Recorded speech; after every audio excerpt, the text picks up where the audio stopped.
Hai Sobat Transpedia, ketemu lagi nih sama Mimin. Kali ini Mimin bakal bahas mengenai kondisi Kota Malang saat masa prasejarah. Penasaran gak sih kalian seperti apa Malang saat masa prasejarah? Langsung kepoin videonya sampai tuntas ya. Jangan lupa subscribe, like, dan share ya, biar keluarga dan teman kalian gak ketinggalan informasi menarik seputar Malang Raya dan Jawa Timur. Komennya juga ditunggu ya. Dikenal sebagai kota heritage, Malang memang menyimpan banyak peninggalan bersejarah. Bukan hanya bangunan dan situs di abad ke-19 atau 20 Masehi saja, kota ini bahkan menyimpan banyak benda berusia ratusan bahkan ribuan tahun. Situs dan benda bersejarah itu tentunya cukup dijadikan sebagai sebuah bukti dan jejak bahwa Malang telah berkembang cukup pesat sejak dulu. Lantas, penasaran gak sih kalian seperti apa wajah kota pendidikan ini di masa prasejarah?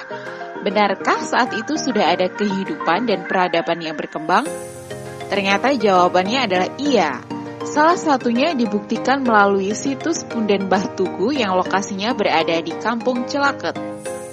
Berdasarkan penuturan arkeolog sekaligus anggota tim ahli cagar budaya Kota Malang Rakai Hinung, disebutkan jika di situs tersebut terdapat 3 artefak yang diduga kuat merupakan peninggalan masa praaksara atau prasejarah. Ketiga benda tersebut adalah menhir, waruga, dan pipisan. Ketiga benda tersebut diyakini merupakan peninggalan kebudayaan megalitikum yang berasal pada zaman Neolitikum. Ketiganya kemungkinan besar berkaitan dengan upacara pertanian dan pemakaman. Namun, untuk konteks pemakaman itu sendiri masih belum diketahui secara detail dan membutuhkan penelitian lebih lanjut. Benda-benda tersebut menurut Rakai menunjukkan jika Malang sejak dari dulu sudah memiliki peradaban yang tinggi. Karena temuan itu menunjukkan adanya sebuah pemukiman dan sistem pertanian. Namun untuk lokasi pasti, Rakai menyebut jika harus dilakukan penelitian lebih mendalam. Pasalnya, benda-benda tersebut sifatnya bergerak dan bisa dipindah. Alumnus jurusan sejarah Universitas Negeri Malang itu juga menekankan jika lokasi asli 3 benda tersebut bukan pada situs Punden Mbah Tugu saat ini.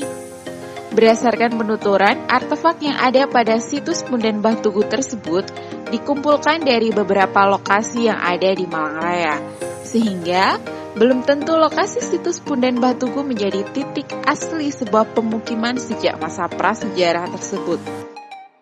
Ketiga benda tersebut pun menurut Rakai kemungkinan besar memang belum selesai.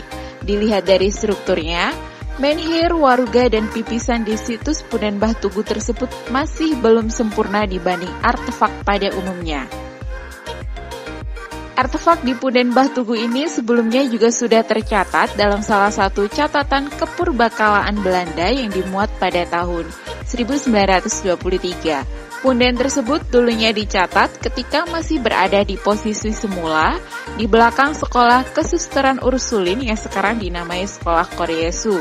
Sementara untuk Punden itu sendiri, Rakai menyebut jika sejak dulu hingga sekarang, Punden memang menjadi salah satu kawasan yang memiliki nilai magis dan religi. Rakai berpendapat, artefak pada Punden Mbah Tugu pada dasarnya sangat penting, karena memberikan berbagai informasi, termasuk kondisi kebudayaan suatu kawasan dari zaman sebelum masuknya ajaran hidup Buddha.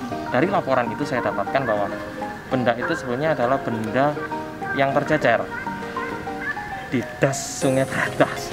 Jadi asalnya bukan dari situ, tempat aslinya, bukan Celaket situ. Ya mungkin wilayah Celaket situ, oke, cuman enggak di tempat yang sekarang itu enggak. Itu dikumpulkan di sana oleh orang-orang.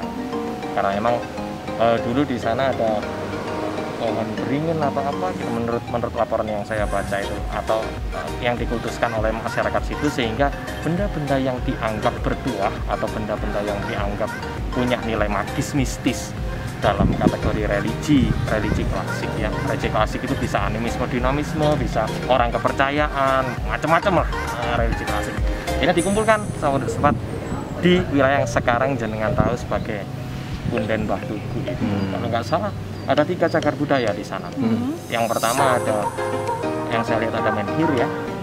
Cuman menhirnya itu menhir nggak bukan bentuk yang sempurna. Terus ada seperti wadah kubur gitu, ada, kalau saya lihat konteks bentuknya hampir sama seperti model waruga. Terus yang terakhir ada pipisan kayak lempeng gitu ya, cuman dari batu. Nah, yang ada di Cilacap, yang ada di belakangnya Koryesu itu, atau yang dikenal dengan Punden Mbah Tugu itu, ini adalah kebudayaan dari masa Neolitikum. Masanya Neolitikum, tapi kebudayaannya adalah kebudayaan megalit atau kebudayaan batu besar. Menunjukkan bahwa memang kebudayaan Malang pada masa sebelum masuknya Hindu Buddha di sini, bukti tertua ada di Prasasti Dinoyo ya, Prasasti Dinoyo I yang dikatakan itu adalah tinggalan dari kerajaan Kanuruan katanya, tapi saya kurang sepakat terkait itu dibahas kemudian hari bisa. Jadi sebelum ada prasasti itu berarti sudah ada kehidupan di Malang, sudah ada masyarakat di Malang, sudah ada entah itu sistem pemerintahan dan sebagainya, sudah ada buktinya, ada tinggalan-tinggalan dari segi pertanian, dari segi situs permukiman. Berarti intinya di Malang sudah raya waktu itu. Itu kalau dari segi tinggalan arkeologis. Makanya kenapa cagar budaya yang semacam itu, model di Mbah Tugu, di Watugong itu kenapa kok penting ya? Karena memberikan kita informasi bahwa ternyata Malang ini dari zaman sebelum masuknya ajaran Hindu Buddha, atau yang masih dikenal dengan di kurikulum SD sampai SMA, ada kepercayaan animis dinamis itu ya, yang dikatakan orang di masa itu kita sudah ada peradaban gitu loh. Pelestarian penemuan benda atau artefak itu pun diharapkan mampu mendukung berbagai aktivitas pendidikan, sehingga kita semua dapat belajar dan mengetahui seperti apa perjalanan kebudayaan yang diterapkan dari masa ke masa.